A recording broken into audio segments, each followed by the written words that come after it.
పాత అయినంత మాత్రాన పట్టించుకోకుండా ఉంటామా? ఓల్డ్ అయినంత మాత్రాన వదిలేస్తామా? అది విషయం అయితే తలుచుకుని గుర్తు చేసుకుంటాం కదా. ఇప్పుడు మీకోసం పాత కథను కొత్తగా చెబుతాను, శ్రద్ధగా వినండి. 2014లో అల్లరి నరేష్ గారు జంపు జిలానీ అని సినిమా తీశారండి.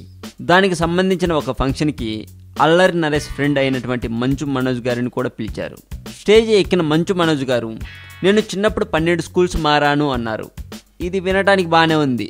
ఇది ఎలాగో రిలయన్స్ వాళ్ళదే కాబట్టి నేను చిన్నప్పుడు రిలయన్స్ ఫోన్ వాడేవాడిని, బిల్ వచ్చినప్పుడు మొబైల్ పక్కన పడేసేవాడిని అని కూడా అన్నారు. ఇది కూడా బాగానే ఉంది. ఇక సినిమా హిట్ అవ్వాలని చెప్పి తన మాటలు ఆపేలోపు అదే స్టేజ్ మీద యాంకర్గా చేస్తున్న ధనరాజ్ మాట్లాడడం మొదలుపెట్టాడు. ఇక అంతే.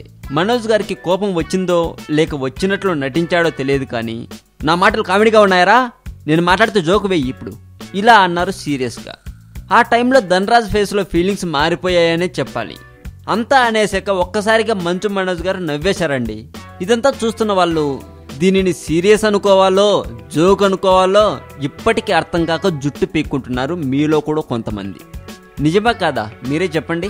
ఒకవేళ మంచు మనోజ్ గారు నిజంగానే సీరియస్ అయి ఉంటే ఎందుకు అయి ఉంటారో కరెక్ట్ సమాచారం ఇంతవరకు ఎవ్వరికి తెలియదండి. మరి ఈ వీడియో మీకు నచ్చినట్లయితే లైక్ చేయండి, షేర్ చేయండి.